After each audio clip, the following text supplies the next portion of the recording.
Pai, você é um velho chato que não entende nada da vida moderna. Deixa quem sabe cuidar do seu dinheiro. Foi isso que meu filho Marcos me disse 3 meses atrás, quando insisti para saber sobre minha própria conta bancária. Meu nome é Sebastião, tenho 74 anos, e essa história que vou contar vai mostrar como um homem de verdade age quando é traído pelo próprio sangue. Nasci aqui em Ribeirão Preto, me criei na Vila Tibério, filho de pai pedreiro e mãe lavadeira. Desde os 16 anos trabalho com as mãos.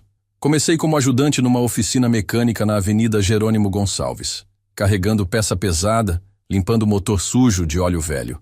Era uma época que menino trabalhava de verdade. Não ficava o dia todo no celular igual hoje em dia. Antes de continuar essa história, gostaria de agradecer esse canal pela oportunidade de contar o que aconteceu comigo. E peço a você que está ouvindo para se inscrever no canal e comentar de qual cidade está assistindo. Todos os dias tem uma história nova, e essa aqui vai mostrar que filho ingrato aprende do jeito mais doloroso possível. Se você já passou por algo parecido na família, deixa seu comentário aí embaixo. Aprendi o ofício devagarzinho, com paciência e dedicação. Meu chefe, seu Antônio Machado, era um homem rígido, mas justo. Sebastião, ele dizia, motor não mente. Se você fizer certo, ele funciona. Se fizer errado, ele para. E foi assim que cresci na vida, fazendo sempre certo, com honestidade e muito suor. Depois de 10 anos trabalhando para os outros, juntei cada centavo que consegui e abri minha própria oficina. Era pequenininha, só 2 baias, mas era minha. Oficina do Seu Sebastião. O nome estava pintado numa placa simples que eu mesmo fiz. Minha esposa Rosa sempre me apoiou. Conheci ela numa festa junina da igreja, quando eu tinha 25 anos. Ela era a moça mais bonita do bairro, filha do seu Joaquim, que tinha um mercadinho na esquina. Rosa era diferente das outras meninas. Tinha estudo, sabia ler direito, ajudava o pai com as contas do negócio. Quando pedi ela em namoro, o pai dela fez cara feia. Minha filha não vai casar com um mecânico sujo de graxa, ele disse. Mas Rosa me escolheu mesmo assim. Casamos na igreja do bairro. Festa simples, mas com muito amor. Rosa me deu meu único filho, o Marcos, quando eu tinha 39 anos. Tardou, mas veio. O menino nasceu meio franzino. Sempre foi delicado. Não gostava de sujar a mão. Não queria aprender nada sobre motores. Tentei ensinar ele o ofício, mas ele torcia o nariz. Pai, isso é trabalho de pobre, ele dizia ainda moleque. Rosa sempre protegeu demais ele. Sempre deu tudo o que ele pedia. Deixa o menino, Sebastião. Ele vai estudar, vai ter uma vida melhor que a nossa, ela falava. E eu deixei, porque queria que meu filho fosse alguém na vida. A oficina cresceu devagar, mas cresceu. Ganhei nome na cidade, virei referência em motor de caminhão e ônibus. Trabalhava de segunda a sábado, às vezes até domingo quando o serviço apertava. Rosa cuidava da casa, criou o Marcos com muito mimo, e eu trabalhando feito um condenado para dar conforto para os dois. Não me arrependo de nada. Um homem de verdade faz isso pela família. O Marcos cresceu. Estudou numa escola particular que eu paguei com muito sacrifício. Depois fez faculdade de administração numa particular também. Eu vendia o almoço para pagar a janta, mas nunca deixei faltar nada para ele. Quando se formou, aos 22 anos, eu estava orgulhoso. Meu filho tinha diploma, coisa que eu nunca tive. Pensei que agora sim ele ia decolar na vida, que todo aquele investimento ia valer a pena. Mas o Marcos nunca conseguiu se firmar em emprego nenhum. Trabalhava 6 meses numa empresa, brigava com o chefe e saía. Sempre tinha uma desculpa. O chefe não entendia ele. Os colegas tinham inveja. O salário era pouco. Rosa sempre defendia. O menino é inteligente demais para trabalhar com essas pessoas, ela dizia. E eu ia engolindo, porque não queria criar problema em casa. Quando o Marcos fez 30 anos, conheceu a Vanessa numa festa de casamento. Ela era bonita, bem arrumada. Trabalha numa loja de roupas no shopping. O pai dela, seu Antônio, é aposentado do Banco do Brasil. Mora numa casa boa no Jardim Recreio.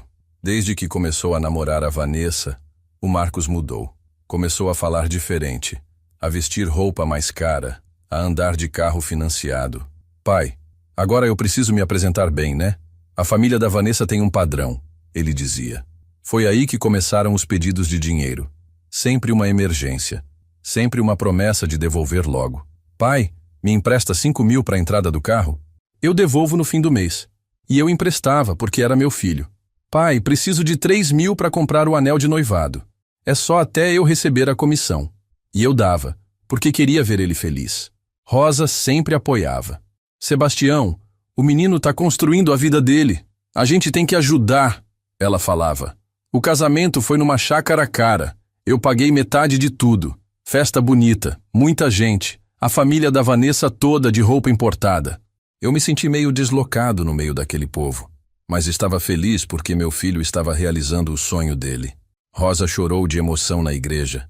Disse que estava vendo o Marcos finalmente feliz. 2 anos depois, Rosa descobriu um câncer no pulmão. A doença foi rápida, cruel. Em 6 meses ela se foi, me deixando sozinho com uma dor que até hoje aperta o peito. No funeral, o Marcos chorou. A Vanessa chorou. Mas depois da missa, eles foram embora rápido. Eu fiquei sozinho em casa, olhando as coisas da Rosa, sentindo o silêncio pesado que tomou conta da minha vida. Foi 1 mês depois do funeral que o Marcos apareceu com aquela conversa sobre cuidar do meu dinheiro. E eu, no meio da dor e da solidão, acabei concordando. Afinal, era meu filho. Era tudo que me restava da família. Na quarta-feira resolvi fazer uma coisa que nunca pensei que faria na vida: investigar meu próprio filho. Acordei cedo, tomei meu café e peguei o ônibus até o bairro onde o Marcos mora com a Vanessa. Não ia bater na porta, não. Queria só observar, entender o que estava acontecendo. Um pai sabe quando o filho está mentindo. É instinto que não engana. Cheguei no prédio deles umas 8 da manhã. Sentei no banco da pracinha em frente e fingi que estava lendo o jornal. O Marcos sempre saía para trabalhar às 8h30, era pontual nisso. Mas hoje ele não apareceu. Fiquei lá até 10 horas. Nada. Pensei, ou ele mudou o horário, ou não está trabalhando mesmo. Voltei para casa com mais dúvida ainda na cabeça. Quinta-feira, tentei a mesma coisa. Dessa vez levei uma garrafa de café e uns pães, como se fosse um velho que só queria sentar na praça. 8h30, nada. 9 horas, nada. 10 horas. A Vanessa saiu toda arrumada, de táxi com 2 malas grandes. 2 malas? Para onde será que ela estava indo? Meu coração começou a bater mais forte. Gente que não tem nada para esconder não sai de casa com 2 malas numa quinta-feira de manhã. Voltei para casa e liguei direto para o trabalho do Marcos. Dessa vez, falei que era urgente, que precisava falar com ele sobre um problema de saúde. A secretária ficou sem jeito. Seu Sebastião, o Marcos pediu licença essa semana. Disse que o senhor estava doente e ele precisava cuidar do senhor. Menti sobre minha saúde para conseguir folga? Agora sim, eu tinha certeza que meu filho estava me passando para trás. Desliguei o telefone e fiquei parado na sala, olhando para a foto de família que tem em cima da televisão. Eu, a Rosa e o Marcos quando ele tinha uns 15 anos, numa viagem que fizemos para Aparecida do Norte. A Rosa estava radiante, o Marcos sorria e eu com aquela cara de pai orgulhoso. Onde foi que eu errei? Onde foi que esse menino aprendeu a mentir desse jeito? Sexta-feira, resolvi ir até a agência do banco de novo. Tinha que entender melhor essas movimentações. O Dr. Carlos me recebeu, mas dessa vez estava mais sério. Seu Sebastião, posso mostrar o extrato, mas não posso dar detalhes das aplicações. Isso é sigilo bancário. Insisti, disse que era meu dinheiro, que tinha direito de saber. Ele mexeu no computador, mostrou as transferências. Todas para a conta da Vanessa. Todo o dinheiro que sumiu da minha conta foi para a conta da minha nora. Dr. Carlos, eu falei tentando controlar a voz. Meu filho transferiu meu dinheiro para a conta da esposa dele? Ele confirmou que sim, mas não podia dar mais detalhes. Saí do banco com as pernas bambas. Não era investimento, não era aplicação. Era roubo mesmo. Meu próprio filho estava roubando minha economia para dar para a mulher dele. Fui direto para a casa deles. Dessa vez não me importei. Subi até o apartamento e toquei a campainha. Ninguém atendeu. Toquei várias vezes, nada. O vizinho do lado abriu a porta. Um senhor que eu já tinha visto algumas vezes. O senhor está procurando o Marcos? Ele perguntou. Eles viajaram ontem à noite. Vi eles saindo com várias malas. Viajaram? Com várias malas? Com meu dinheiro? Desci as escadas do prédio sentindo uma raiva que nunca senti na vida. Não era só raiva. Era decepção. Era dor. Era vergonha. Vergonha de ter criado um filho ladrão. A Rosa sempre dizia que eu era muito duro com o Marcos, que ele era sensível, que precisava de carinho. Mas carinho demais vira mimo, e mimo demais vira safadeza. Voltei para casa e liguei para o celular do Marcos. Chamou e foi para a caixa postal. Mandei mensagem. Marcos, preciso falar com você urgente. Onde você tá? Horas depois veio a resposta. Pai, tô resolvendo uns negócios importantes. Depois eu explico tudo. Uns negócios importantes com meu dinheiro, né, filho? Sábado de manhã, tentei ligar de novo. Dessa vez, o telefone nem chamou. Deu direto na caixa postal. Ele tinha me bloqueado. Meu próprio filho me bloqueou depois de roubar meu dinheiro. Sentei na varanda de casa e fiquei olhando para a rua, vendo a vida passar, tentando entender como cheguei nesse ponto. O vizinho da frente, seu Francisco, veio conversar. A gente sempre se deu bem. Ele também é viúvo. Perdeu a esposa no mesmo ano que perdi a Rosa. Sebastião, você tá com cara de quem tá preocupado, ele disse. Acabei contando tudo para ele. O Francisco escutou em silêncio, balançando a cabeça. Sebastião, filho que rouba do pai não é mais filho. É só mais um bandido. As palavras do Francisco me acertaram em cheio. Filho que rouba do pai não é mais filho. Lembrei de todas as vezes que ajudei o Marcos, de todo o dinheiro que gastei com ele, de todos os sacrifícios que fiz. Lembrei da Rosa dizendo que ele tinha bom coração. Mas coração bom não rouba dos pais. Coração bom não mente. Coração bom não some com o dinheiro da família. Domingo, resolvi ir na casa do seu Antônio, pai da Vanessa. Se ela estava gastando meu dinheiro, talvez o pai dela soubesse de alguma coisa. Cheguei lá de tarde, toquei o portão. O seu Antônio me recebeu, mas estava meio estranho, evitando olhar nos meus olhos. Sebastião, que surpresa, ele disse. O que te traz aqui? Expliquei que estava procurando o Marcos e a Vanessa, que precisava falar com eles urgente. O seu Antônio ficou sem jeito. Eles viajaram, Sebastião. Foram pra praia, descansaram um pouco. Praia? Qual praia, seu Antônio? Ele hesitou. Ah, foram lá pro litoral. Guarujá, acho. Guarujá com meu dinheiro roubado. Foram sozinhos? Perguntei. Não, eu fui junto. Voltei ontem, mas eles ficaram mais uns dias. Agora tudo fazia sentido. O Marcos roubou meu dinheiro. Levou a mulher e o sogro pra praia, e eu aqui feito um trouxa esperando uma explicação. O seu Antônio percebeu que eu sabia de alguma coisa. Sebastião, é melhor você conversar com o Marcos quando ele voltar. Tenho certeza que ele vai explicar tudo. Explicar o quê? Como gastou meu dinheiro em turismo? Saí da casa do seu Antônio com uma clareza que não tinha antes. Meu filho não era mais meu filho. Era um ladrão que por acaso carregava meu sobrenome. E ladrão, não importa se é da família. Tem que pagar pelo que fez. A Rosa pode não concordar lá de cima, mas um homem de verdade não aceita ser passado para trás, nem pelo próprio sangue. Cheguei em casa e sentei na mesa da cozinha. Peguei uma folha de papel e comecei a anotar tudo. As datas das transferências, os valores, as mentiras, as viagens. Se meu filho queria brincar de bandido, ia descobrir que o pai dele não era palhaço. Tinha passado a vida toda trabalhando honestamente. E não ia deixar um moleque de 35 anos me fazer de idiota. Segunda-feira de manhã, acordei com uma sensação diferente. Não era mais aquela dor no peito, aquela decepção que me deixava fraco. Era determinação. Determinação de um homem que passou 74 anos sendo honesto e não ia deixar um moleque mau caráter estragar o final da sua vida. Fiz meu café, sentei na mesa da cozinha e comecei a planejar minha vingança. Primeiro, liguei para minha sobrinha Cláudia, filha da minha irmã que mora em São Paulo. A Cláudia é advogada, sempre foi esperta, formada na USP. Tio Sebastião, que alegria ouvir o senhor, ela disse. Expliquei a situação toda, não escondi nada. Ela ficou em silêncio uns segundos, depois falou. Tio, isso é crime. Estelionato, apropriação indébita. O senhor pode processar ele criminalmente. Perguntei o que isso significava. Significa cadeia, tio. Filho ou não filho? A Cláudia me explicou que eu podia revogar a procuração, bloquear os cartões e ainda fazer um boletim de ocorrência por estelionato. Mas, tio, o senhor tem certeza? É seu filho. Eu respirei fundo. Cláudia, filho que rouba do pai não é mais filho. É bandido. Ela concordou em me ajudar. Disse que na terça-feira ia comigo no banco e na delegacia. Desliguei o telefone e fiquei pensando na Rosa. Será que ela ia me perdoar por colocar o próprio filho na cadeia? Olhei para a foto dela na estante e falei baixinho. Rosa, você sempre protegeu demais esse menino. Mas agora ele passou dos limites. Um homem tem que ter dignidade. E eu senti uma paz estranha, como se ela tivesse concordado comigo. Terça-feira, a Cláudia chegou cedo. Não havia há 2 anos desde o funeral da Rosa. Ela estava mais magra, mais séria, com aquele jeito de advogada que impõe respeito. Tio, trouxe todos os documentos necessários. Vamos resolver isso hoje.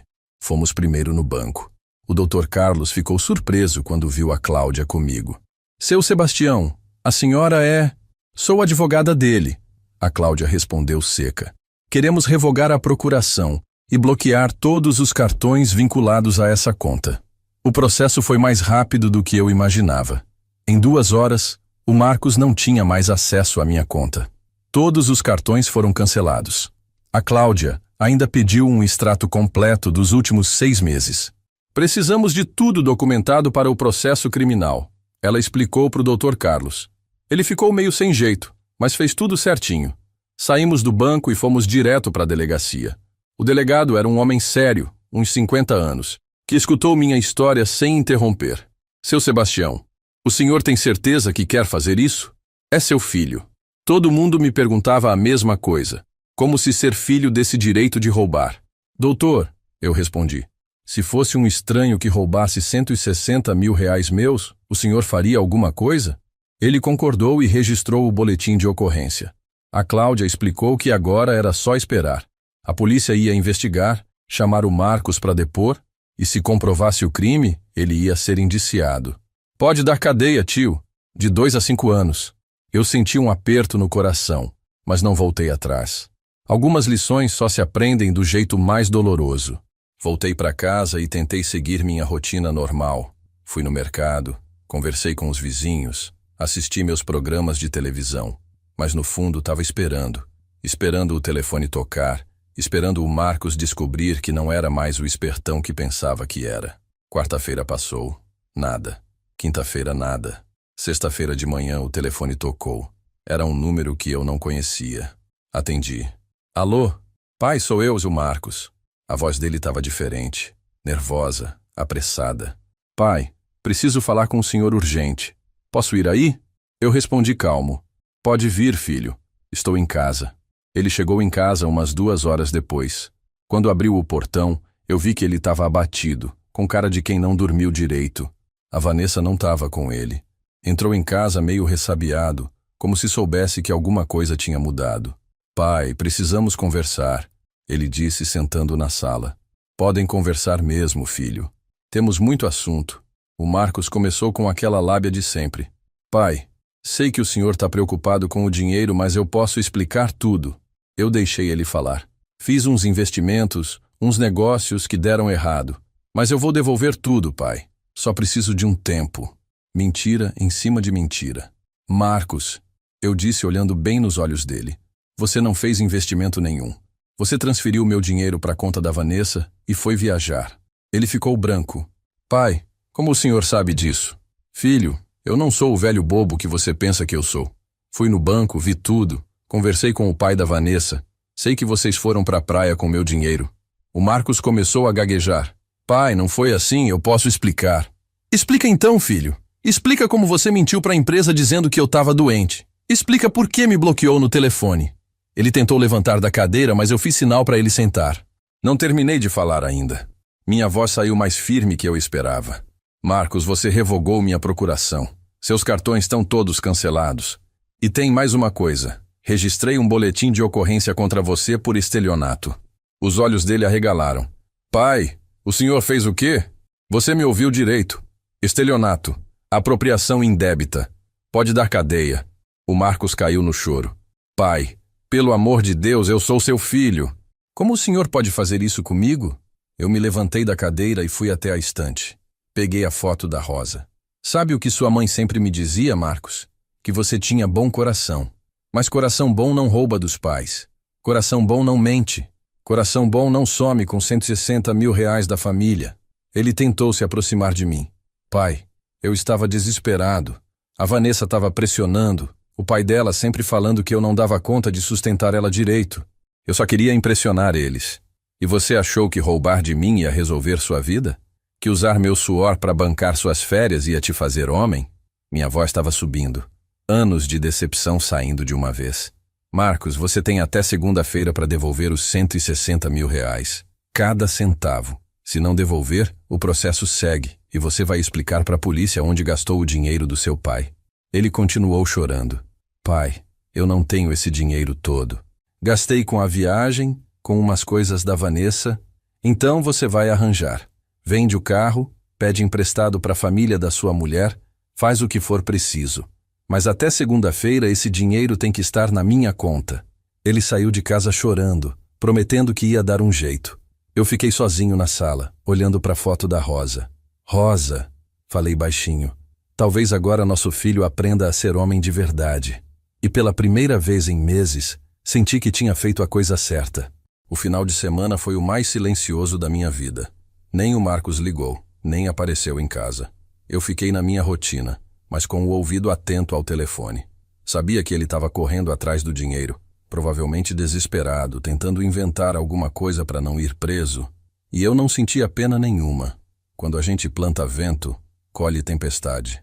Domingo à tarde, o seu Francisco veio tomar um café comigo. Ele sabia da história toda, eu tinha contado para ele na sexta. Sebastião, você fez certo. Filho que não respeita pai não merece ser chamado de filho. O Francisco perdeu um filho num acidente de moto há uns anos e sempre dizia que daria tudo para ter o menino de volta, mas que nunca aceitaria um filho desonesto. Francisco, eu disse mexendo o açúcar no café. A Rosa sempre me chamava de cabeça dura. Dizia que eu não sabia perdoar, que era muito orgulhoso. Mas tem coisa que não se perdoa, né? O Francisco concordou. Orgulho é quando você não admite erro. Dignidade é quando você não aceita ser passado para trás. E você está defendendo sua dignidade. Segunda-feira de manhã, eu estava tomando café quando o telefone tocou. Era o Marcos, a voz embargada. Pai, posso ir aí? Preciso conversar com o senhor. Respondi que podia vir, mas que era melhor trazer o dinheiro junto. Ele chegou umas 10 horas, dessa vez com a Vanessa. Ela estava com cara de quem chorou a noite inteira, olho inchado, sem maquiagem. Eles entraram em casa e sentaram na sala. A Vanessa não conseguia olhar na minha cara. O Marcos começou a falar. Pai, consegui parte do dinheiro. Vendi o carro, pedi emprestado para o meu patrão, para o sogro. Ele pôs um envelope na mesa. Tem 95 mil aqui, pai. Os outros 65 mil eu consigo até o final da semana. Eu peguei o envelope, contei o dinheiro. Era verdade, tinha 95 mil ali. Marcos, eu disse guardando o dinheiro. Faltam 65 mil. E a gente combinou até hoje. Ele começou a chorar de novo. Pai, não consegui tudo. O banco não aprovou meu empréstimo. Meu patrão só podia me emprestar uma parte. A Vanessa finalmente falou, a voz baixinha. Sogro, a culpa é minha. Eu que pressionei o Marcos. Eu que queria viajar, ter uma vida melhor. Olhei para ela e pensei na Rosa. Quando éramos novos, a Rosa também queria ter uma vida melhor, mas nunca me pediu para roubar ninguém para isso. Vanessa, eu disse, minha esposa também queria ter uma vida boa, mas ela trabalhou para conseguir, economizou comigo, construiu junto, não mandou eu roubar dos outros para bancar luxo dela. O Marcos tentou interceder. Pai, a Vanessa tá arrependida, eu tô arrependido. Vamos devolver tudo, eu prometo. Promessa de quem rouba dos pais não vale nada, filho. Você promete hoje e amanhã tá inventando outra desculpa. Eu levantei da cadeira e fui até a janela. Olhei para a rua. Marcos, você tem mais 5 dias. Quarta-feira eu vou na delegacia ver como tá o processo. Se até lá não tiver os 160 mil completos na minha conta, deixo a justiça resolver. A Vanessa começou a chorar alto. Sogro, pelo amor de Deus, não faça isso com a gente. O Marcos pode perder o emprego. Nossa vida vai acabar. E vocês acham que minha vida não acabou quando descobri que meu próprio filho me roubou? Acham que não doeu saber que vocês foram pra praia com o dinheiro que eu juntei a vida inteira? Minha voz saiu mais alta que eu queria. Eles saíram de casa prometendo que iam conseguir o resto do dinheiro. Eu fiquei sozinho, mexendo no envelope com os 95 mil. Era muito dinheiro para conseguir em 3 dias, mas não era impossível. Se o Marcos tivesse mesmo arrependido, se a família da Vanessa quisesse ajudar, dava para conseguir. A questão é se eles iam ter humildade suficiente para pedir ajuda depois da besteira que fizeram. Terça-feira passou e nada. Nem ligação, nem visita, nem mensagem. Eu comecei a achar que eles tinham desistido, que iam deixar o processo seguir mesmo. Quarta-feira de manhã liguei para Cláudia. Filha, como está o processo? Ela me disse que a polícia já tinha chamado o Marcos para depor, que ele tinha admitido que pegou o dinheiro, mas disse que ia devolver tudo. Tio, ele pode tentar um acordo, devolver o dinheiro e o senhor retirar a queixa. Eu pensei um pouco. Cláudia, ele já devolveu parte. Se devolver o resto, eu retiro sim. Não quero ver meu filho na cadeia. Só quero meu dinheiro de volta e que ele aprenda que pai não é banco para filho sacar quando quer. Quarta-feira à tarde, eu estava na varanda quando vi um carro parar na frente de casa. Era o seu Antônio, pai da Vanessa, junto com uma senhora que eu não conhecia. Eles tocaram o portão, eu fui atender. Sebastião, o seu Antônio disse, essa é minha esposa, dona Mercedes. A gente queria conversar com o senhor. Convidei eles para entrar. Ofereci café. Dona Mercedes era uma senhora elegante, bem falada, mas estava visivelmente constrangida. Seu Sebastião, ela começou. A gente soube do que aconteceu. Estamos muito envergonhados com nossa filha e com o Marcos. O seu Antônio concordou. A gente criou a Vanessa para ser honesta, para trabalhar pelo que quer. Não entendemos como ela aceitou participar disso. Dona Mercedes continuou. Seu Sebastião, a gente trouxe os 65 mil reais que faltam.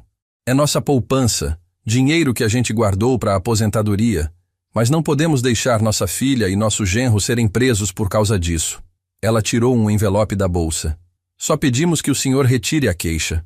Eu fiquei em silêncio, olhando para aquele casal de velhos, provavelmente da minha idade, tendo que gastar a poupança da aposentadoria por causa da safadeza dos filhos.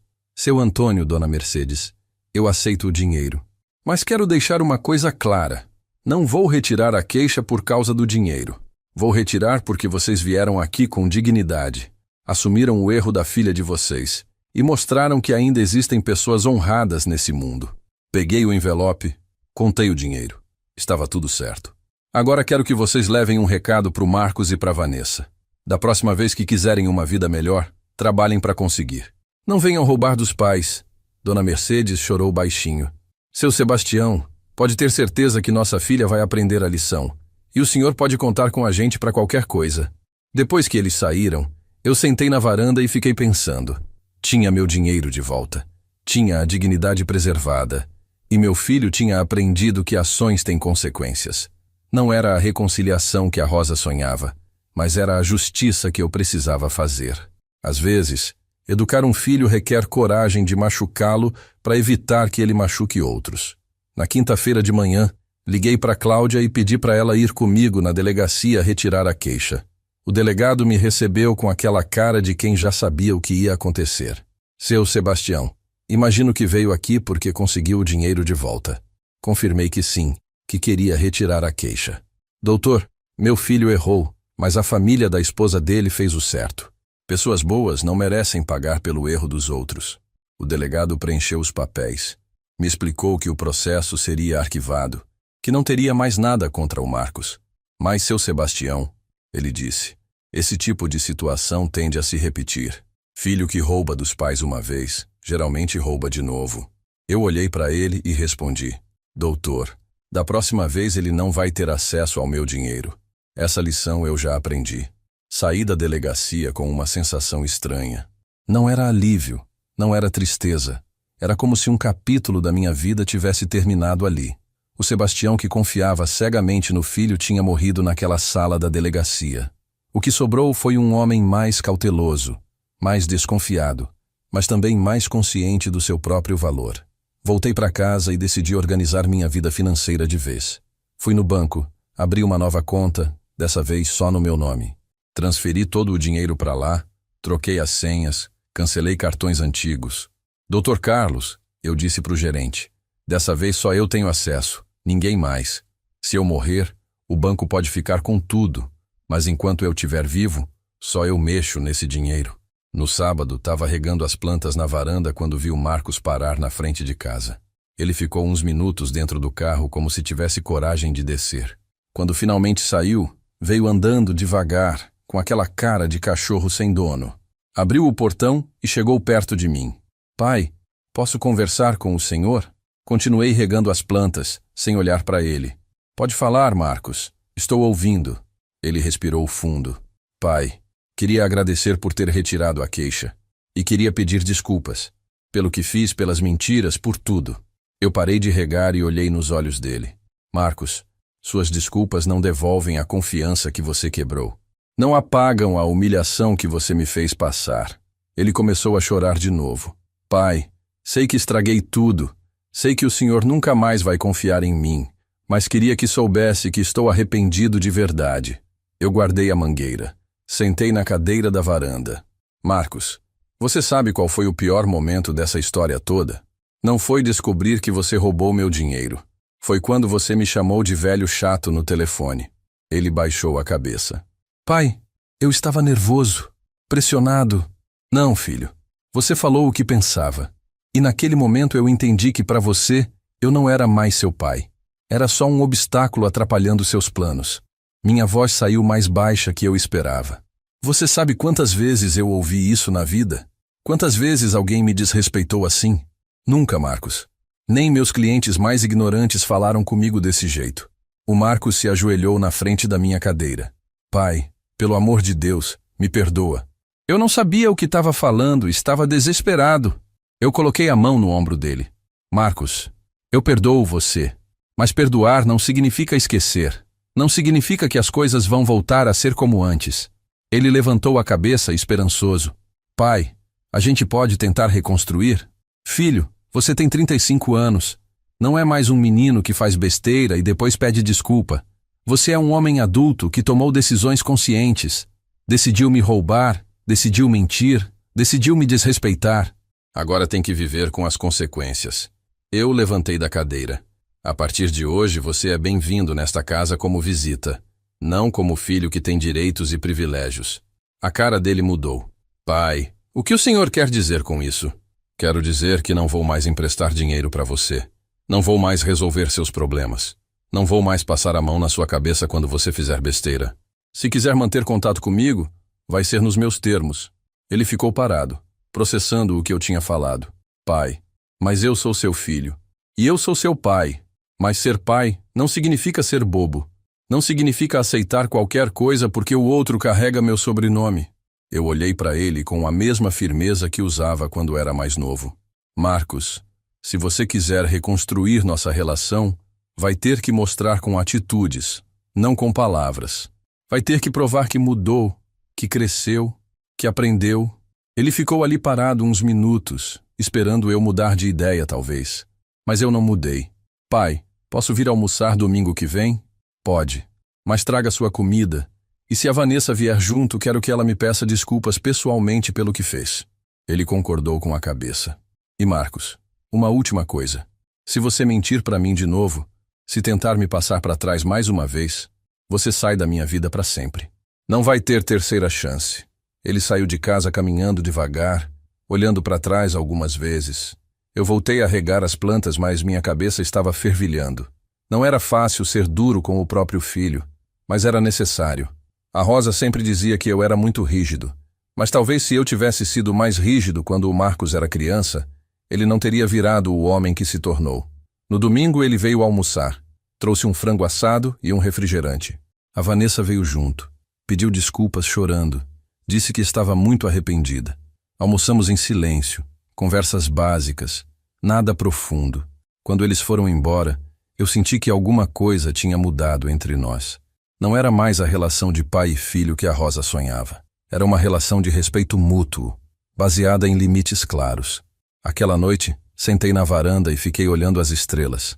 Lembrei de quando o Marcos era pequeno e sentava no meu colo para ouvir histórias. Lembrei dos sonhos que eu e a Rosa tínhamos para ele. Não eram sonhos de riqueza ou fama. Eram sonhos de honestidade, de caráter, de dignidade. Talvez ainda houvesse tempo de ele aprender essas coisas. Talvez essa dor tivesse servido para alguma coisa. Rosa, falei olhando para o céu. Seu filho finalmente está aprendendo a ser homem. Custou caro, machucou muito, mas talvez tenha valido a pena. E pela primeira vez em meses, consegui dormir em paz. 3 meses se passaram desde aquele domingo do frango assado. O Marcos vinha me visitar de 15 em 15 dias, sempre trazendo alguma coisa, sempre educado, sempre respeitoso. Mas eu sentia que tinha uma parede entre nós, uma distância que talvez nunca mais fosse desaparecer. Ele tentava forçar conversa sobre o passado, sobre a mãe, tentando resgatar a intimidade que perdeu. Mas intimidade não se reconstrói com conversa fiada. Uma coisa que mudou muito foi minha relação com os sogros da Vanessa. Seu Antônio e Dona Mercedes começaram a me visitar regularmente. Eles se sentiam responsáveis pela filha. Queriam ter certeza de que eu não guardava rancor da família toda. Sebastião, Dona Mercedes dizia sempre, a gente criou a Vanessa para ser direita. Não sabemos onde erramos. E eu respondia, Dona Mercedes, às vezes os filhos escolhem um caminho que não é o que a gente ensinou. Seu Antônio era um homem interessante. Tinha trabalhado no banco durante 35 anos. Conhecia de investimentos, de economia. Começamos a conversar sobre dinheiro, sobre como proteger a aposentadoria, sobre os golpes que os bandidos aplicam nos idosos. Sebastião, você fez certo em não confiar mais no seu filho com dinheiro. Família é família, mas negócio é negócio. E ele tinha razão. Foi seu Antônio quem me deu a ideia de fazer um testamento. Sebastião, na sua idade, é importante deixar tudo bem definido. Evita a confusão depois que a gente partir. Nunca tinha pensado nisso seriamente. Sempre imaginei que meu dinheiro ia naturalmente para o Marcos quando eu morresse. Mas depois do que aconteceu, comecei a refletir sobre isso de uma forma diferente. Procurei a Cláudia de novo. Filha, quero fazer meu testamento, mas quero fazer uma coisa diferente. Expliquei para ela minha ideia. Queria deixar metade dos meus bens para o Marcos, mas só se ele cumprisse algumas condições. A outra metade queria deixar para uma instituição de caridade. Tio, isso é possível, sim. Podemos colocar cláusulas no testamento.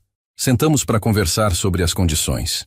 Primeira, o Marcos só receberia a herança se não tivesse nenhuma pendência criminal nos últimos 5 anos antes da minha morte. Segunda, ele teria que comprovar que estava trabalhando honestamente há pelo menos 2 anos. Terceira, teria que cuidar do meu túmulo e da Rosa por pelo menos 10 anos. Se ele não cumprir essas condições, eu disse para Cláudia, todo o dinheiro vai para a caridade. A Cláudia achou a ideia interessante. Tio, é uma forma de educar mesmo depois de morto. Rimos da situação, mas eu estava falando sério. Queria ter certeza de que meu dinheiro não ia ser desperdiçado depois que eu partisse. Queria ter certeza de que meu filho ia continuar sendo homem honesto mesmo sem eu estar aqui para cobrar. Em maio recebi uma ligação inesperada. Era o Marcos, mas a voz dele estava diferente, animada. Pai, posso passar aí? Tenho uma novidade para contar. Eu disse que podia vir. Ele chegou sozinho, sem a Vanessa, com um sorriso que eu não via há muito tempo. Pai, consegui um emprego novo, muito melhor que o anterior.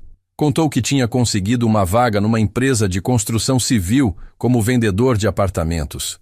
O salário era bem melhor, tinha comissão boa e, o mais importante, era uma empresa séria, conhecida na cidade.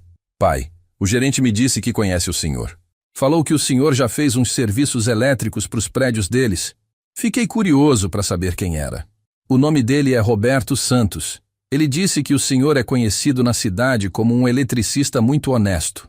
Eu conhecia o Roberto desde os anos 80.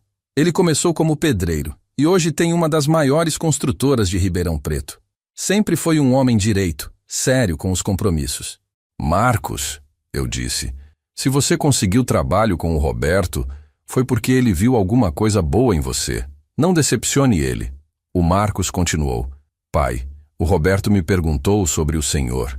Disse que se eu fosse metade do homem que meu pai é, seria um ótimo funcionário. Essas palavras me emocionaram mais do que eu esperava. Depois de tantos anos, ainda tinha gente que se lembrava do meu trabalho, da minha honestidade. Filho, agora você tem uma oportunidade de mostrar que aprendeu alguma coisa com tudo o que aconteceu. Naquela noite, liguei para o Roberto. Roberto, soube que você contratou meu filho. Ele confirmou. Sebastião, o Marcos me procurou, disse que estava precisando de uma oportunidade. Eu lembrei de você, de como sempre foi trabalhador e honesto. Resolvi dar uma chance para ele. Agradeci, mas deixei claro. Roberto, se ele der problema, não tenha dó por causa de mim. Trate ele como qualquer funcionário. Roberto riu. Sebastião, você não mudou nada. Sempre foi assim, justo e direto. Pode deixar que se o Marcos não render, ele sai. Mas pelo que vi até agora, ele parece estar levando a sério. Essa conversa me deu uma esperança que eu não sentia há meses. Talvez meu filho estivesse realmente aprendendo. No final de maio, o Marcos me trouxe o primeiro contra-cheque do emprego novo. Estava orgulhoso. Mostrou que tinha vendido 3 apartamentos no primeiro mês. Pai, olha só. Consegui uma comissão boa. Vou conseguir pagar minhas contas sem apertar. Eu olhei o contra-cheque. Realmente estava bem melhor que o salário anterior. Marcos, que bom. Mas lembra que dinheiro na mão é diferente de dinheiro no bolso. Aprende a guardar uma parte todo mês. Ele concordou com a cabeça. Pai, estou aprendendo a ser mais responsável. A Vanessa também arrumou um emprego melhor, numa loja de roupas do shopping. A gente está tentando juntar dinheiro para quitar nossas dívidas. Fiquei satisfeito em ouvir isso. Parecia que a lição tinha surtido efeito mesmo. Uma coisa que me chamou a atenção foi que ele parou de pedir dinheiro emprestado. Antes, todo mês tinha alguma emergência, alguma necessidade urgente. Agora ele vinha, conversava, tomava café e ia embora sem pedir nada. No começo eu achei que era vergonha do que tinha acontecido. Mas depois percebi que era mais que isso. Ele estava aprendendo a viver com o próprio dinheiro. Em junho, seu Antônio me contou uma coisa interessante. Sebastião, a Vanessa disse que o Marcos mudou muito depois daquele episódio. Ele fica em casa nos finais de semana, não quer mais sair para gastar dinheiro à toa. Está lendo uns livros sobre como administrar dinheiro. Isso me surpreendeu. O Marcos nunca foi muito de ler, sempre preferiu as coisas fáceis da vida. Seu Antônio, eu disse, tomara que seja mudança de verdade, não só por causa do susto que levou. Ele concordou. Sebastião, acho que foi mesmo. A Vanessa disse que ele conversa muito sobre você, sobre como o senhor sempre trabalhou honestamente. Parece que ele finalmente entendeu o valor disso.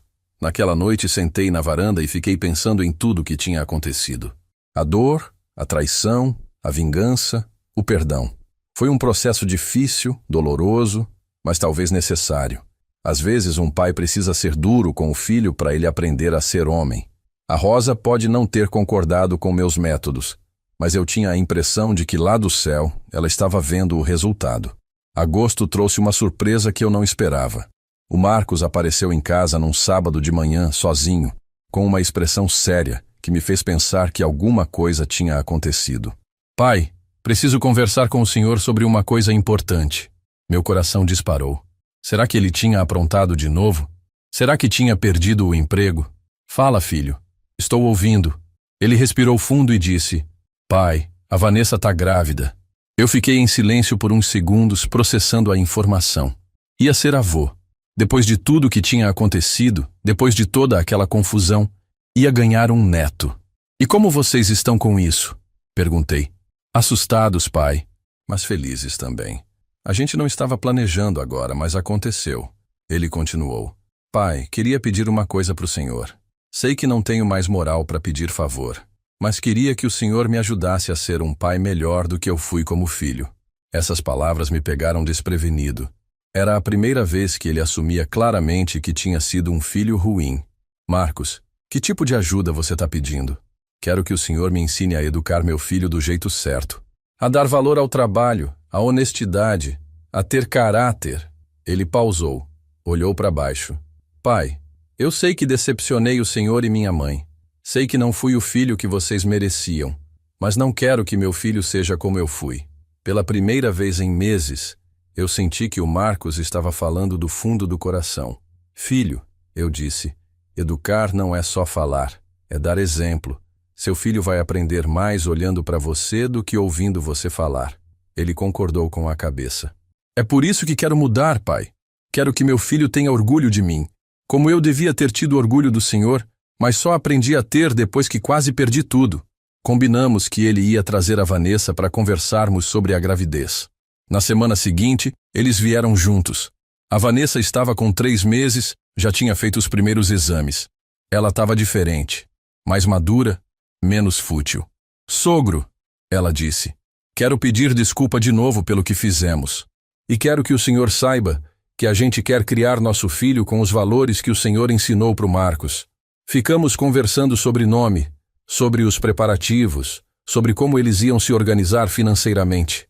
O Marcos mostrou que tinha feito as contas. Com o salário dele e o da Vanessa, dava para sustentar a criança sem apertar. Pai, não vamos pedir ajuda para ninguém. Queremos provar que conseguimos dar conta sozinhos. Gostei de ouvir isso. No mês seguinte, o Roberto me ligou. Sebastião, seu filho está se destacando na empresa. É um dos melhores vendedores que já tivemos. Honesto, dedicado, trata bem os clientes. Essas palavras me encheram de orgulho. Roberto, fico feliz em saber. O Marcos passou por uns problemas, mas parece que aprendeu a lição. Sebastião, filho de pai bom geralmente acaba dando certo. Só às vezes demora um pouco mais. Em outubro, aconteceu uma coisa que me emocionou muito. Era aniversário da Rosa. 2 anos que ela tinha partido. Eu sempre ia sozinho no cemitério, levava umas flores, ficava conversando com ela, mas dessa vez, quando cheguei lá, o Marcos já estava no túmulo dela. Ele tinha levado um buquê de rosas brancas, as preferidas dela, e estava ajoelhado na frente da lápide. Cheguei perto sem fazer barulho. Escutei ele falando baixinho. Mãe, sei que a senhora está desapontada comigo. Sei que fiz o pai sofrer muito, que machuquei ele quando ele mais precisava de apoio. Ele parou, limpou os olhos. Mas quero que a senhora saiba que estou tentando ser o homem que a senhora queria que eu fosse. Estou aprendendo com os erros. Ele continuou. Mãe, vou ser pai. E quero criar meu filho do jeito que a senhora e o pai me criaram. Com amor, mas também com limites. Eu fiquei emocionado ouvindo aquilo. Me aproximei e coloquei a mão no ombro dele. Sua mãe está ouvindo, filho. E tenho certeza que ela está orgulhosa de ver você assumindo seus erros e tentando ser melhor. Nós dois ficamos ali, em silêncio, cada um com seus pensamentos. Depois de um tempo, o Marcos falou. Pai, tenho uma coisa para falar para o senhor. Nunca agradeci direito pelo que o senhor fez. Eu olhei para ele sem entender. Pai, quando o senhor me processou, quando me fez passar por tudo aquilo, eu achei que era crueldade. Mas agora entendo que era amor. Como assim, filho? Pai, se o senhor tivesse passado a mão na minha cabeça como sempre fazia, eu nunca teria aprendido. Ia continuar sendo o mesmo Marcos irresponsável, desonesto, mimado. O senhor me obrigou a crescer, a enfrentar as consequências dos meus atos. Ele parou, respirou fundo. Foi a primeira vez na vida que alguém me disse não de verdade. E isso me salvou. Saímos do cemitério conversando sobre a vida, sobre os planos dele para o bebê, sobre o futuro. Era uma conversa diferente das que tínhamos antes. Não era mais aquela relação de pai protetor e filho dependente. Era uma conversa entre 2 homens adultos, com respeito mútuo. Pai, ele disse no carro, quero que o senhor seja presente na vida do meu filho. Quero que ele conheça o avô que eu demorei tanto tempo para conhecer de verdade. Em novembro, descobrimos que seria uma menina. A Vanessa estava radiante, o Marcos mais ansioso ainda. Eles decidiram chamar ela de Rosa, em homenagem à avó. Quando me contaram, confesso que chorei. Pai, o Marcos disse, queremos que nossa filha tenha o mesmo coração generoso que a avó tinha, mas também a mesma firmeza que o senhor tem. Comecei a ajudar eles a preparar o quarto da menina. O Marcos me pediu para ensinar ele a fazer alguns consertos básicos na casa, coisas de elétrica, de encanamento.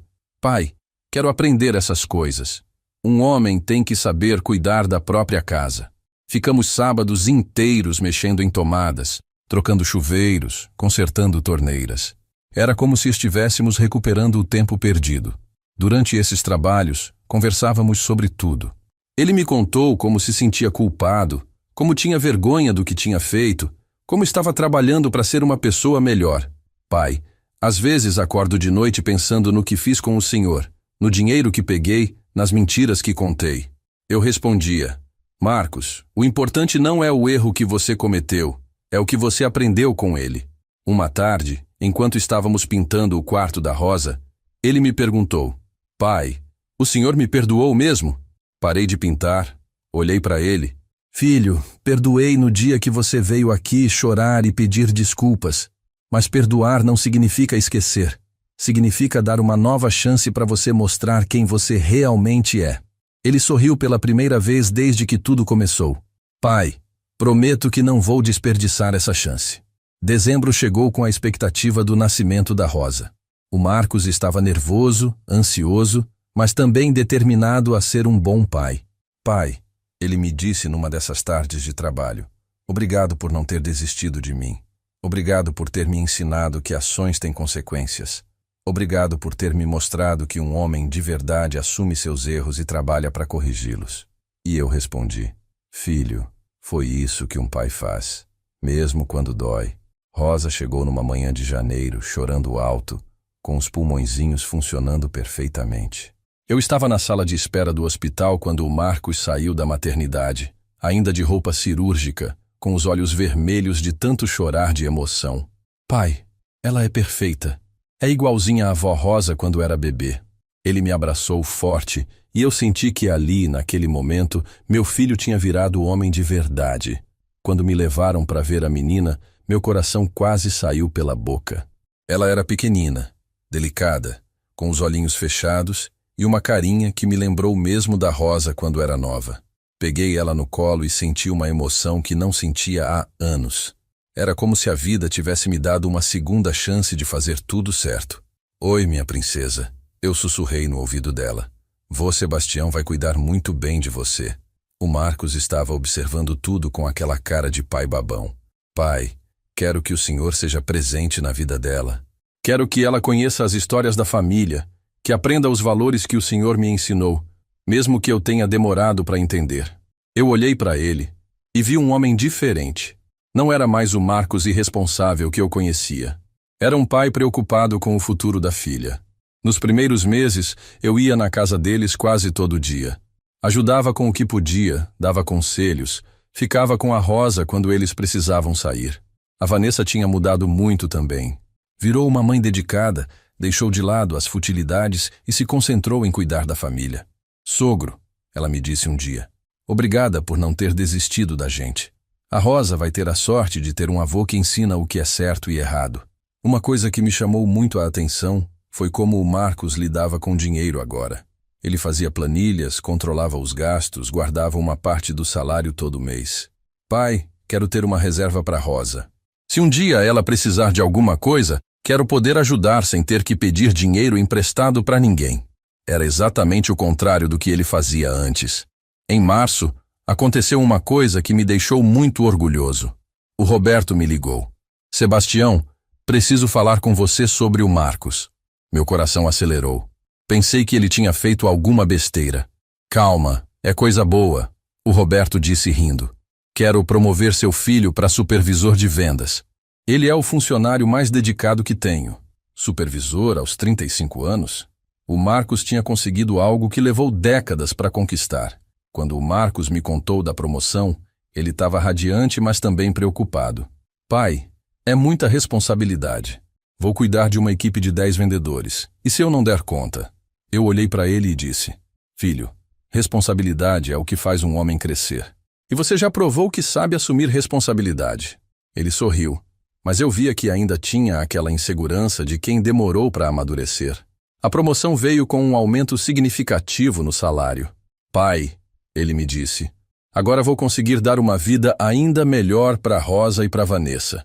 Vou conseguir alugar uma casa maior, comprar um carro mais seguro. Eu gostei de ver ele pensando primeiro na família. Antes, se ganhasse mais dinheiro, a primeira coisa que pensava era em como gastar consigo mesmo. Em maio, aconteceu algo que mexeu comigo. Estava em casa numa tarde quando tocaram o portão. Era uma mulher jovem, bem vestida, que eu não conhecia. O senhor é Sebastião? Confirmei que sim. Meu nome é Carla, sou jornalista do jornal local. Queria fazer uma matéria sobre o senhor. Fiquei sem entender. Matéria sobre mim? Por quê? Ela explicou. Soube da história do senhor com seu filho. Como o senhor teve coragem de processá-lo quando ele roubou seu dinheiro e como isso acabou mudando a vida dele para melhor. Eu fiquei desconfortável. Moça, isso é assunto de família. Não é para ficar espalhando por aí. Ela insistiu.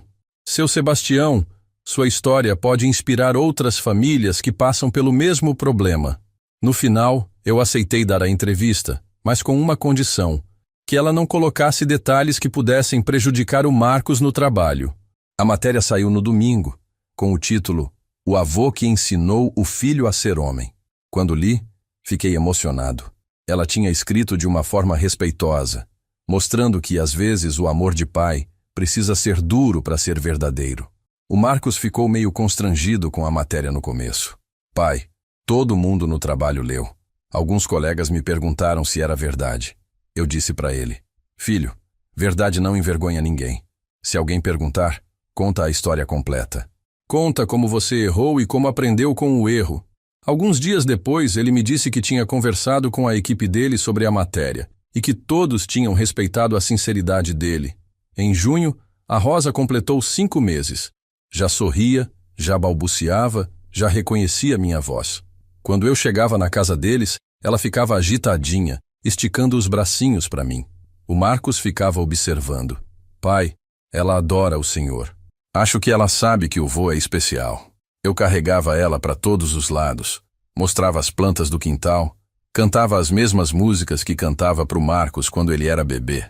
Uma tarde, enquanto eu estava dando mamadeira para Rosa, o Marcos sentou do meu lado e disse: Pai, quero contar uma coisa para o Senhor. Todas as noites antes de dormir eu peço desculpa para minha mãe em pensamento. E agradeço o Senhor por ter me salvado de mim mesmo. Eu olhei para ele segurando a Rosa no colo e pensei: a Rosa de cima deve estar orgulhosa de ver o neto dela cuidando da bisneta com tanto carinho. Marcos, eu disse, sua mãe está vendo tudo. E ela está feliz porque você finalmente entendeu que ser pai é mais que dar comida e roupa. É dar exemplo, é ensinar valores, é preparar os filhos para a vida. Ele concordou. É por isso que quero ser pro Rosa o pai que eu deveria ter sido como filho pro Senhor. Em julho, o Marcos me deu uma notícia que me surpreendeu. Pai, a Vanessa quer voltar a estudar. Quer fazer faculdade de pedagogia, trabalhar com criança. Achei interessante.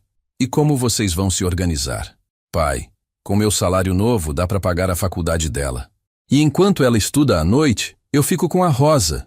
Era bonito ver ele apoiando os sonhos da esposa. Uma coisa que sempre me emocionava era ver o Marcos cuidando da Rosa. Ele trocava fralda, dava banho, acordava de madrugada quando ela chorava. Fazia tudo com uma dedicação que eu não via nele quando era criança. Pai, ele me disse um dia, agora entendo o que o senhor e minha mãe passaram para me criar. E entendo também por que o senhor ficou tão magoado quando eu fiz aquela safadeza. No final de julho, aconteceu algo que me encheu de orgulho. O Marcos veio em casa com um envelope nas mãos. Pai, tenho uma coisa para entregar para o senhor. Abri o envelope e era um cheque de R$5.000. Marcos, o que é isso? Pai, é o primeiro pagamento. Quero devolver todo o dinheiro que peguei emprestado do senhor ao longo da vida. Calculei tudo. Dá uns R$50.000. Vou pagar em prestações. Eu fiquei emocionado, mas disse: filho, você não precisa fazer isso. Aquele dinheiro era ajuda de pai. Ele insistiu: pai, preciso fazer isso para minha consciência ficar limpa. E para Rosa ver que o pai dela é um homem de palavra. Aceitei o cheque, mas decidi guardar esse dinheiro numa poupança para a própria Rosa.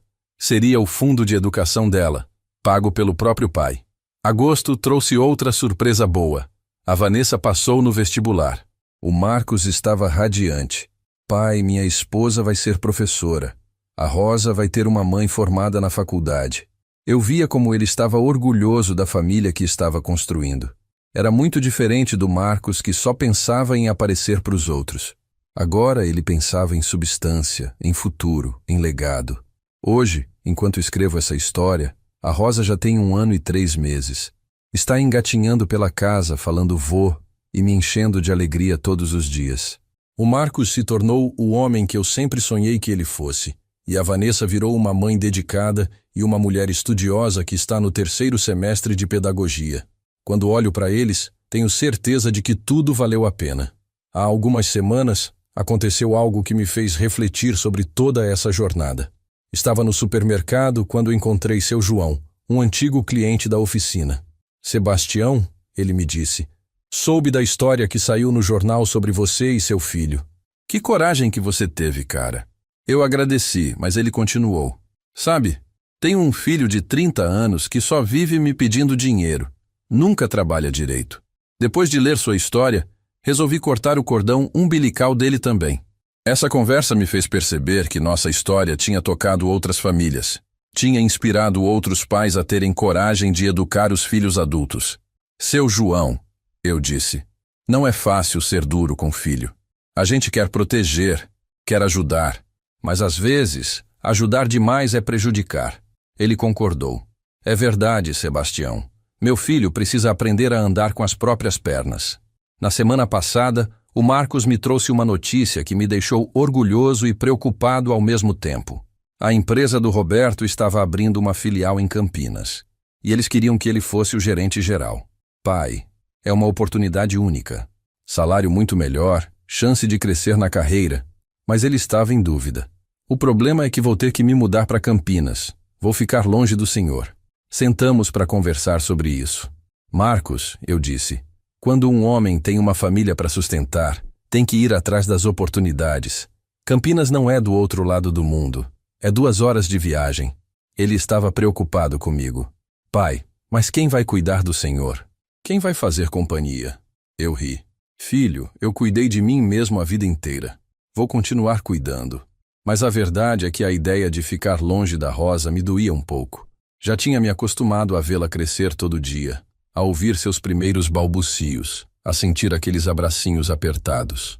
Marcos, eu disse, aceita a promoção, mas promete que vão vir me visitar todo mês e que nas férias da Rosa vocês ficam aqui em casa. Ele prometeu, e vi nos olhos dele que era promessa de verdade. Ontem, véspera da mudança deles, fizemos um churrasco de despedida aqui em casa. Veio seu Antônio, Dona Mercedes, alguns amigos nossos, a Cláudia com a família. O Marcos fez um discurso que me emocionou. Quero agradecer meu pai por ter me ensinado a maior lição da minha vida. Por ter me mostrado que amor de pai às vezes precisa doer para educar. Ele continuou. Pai, quando o senhor me processou, eu achei que era o fim do mundo. Hoje sei que foi o começo da minha vida de verdade. Levantou o copo de refrigerante. Um brinde ao homem mais honesto que conheço, que nunca teve medo de fazer o que era certo, mesmo quando era difícil. Todos brindaram, e eu senti o peito apertado de emoção. Depois da festa, quando todos foram embora, eu e o Marcos ficamos na varanda conversando. A Rosa estava dormindo no colo dele, e a Vanessa organizava as últimas coisas da mudança. Pai, ele disse, tenho uma confissão a fazer. Durante muito tempo, eu tive raiva do senhor. Achava que o senhor era muito rígido, muito exigente. Eu escutei em silêncio. Hoje entendo que tudo que o senhor fez foi por amor e por responsabilidade. O senhor me criou para ser um homem de verdade, mas eu demorei muito tempo para entender isso.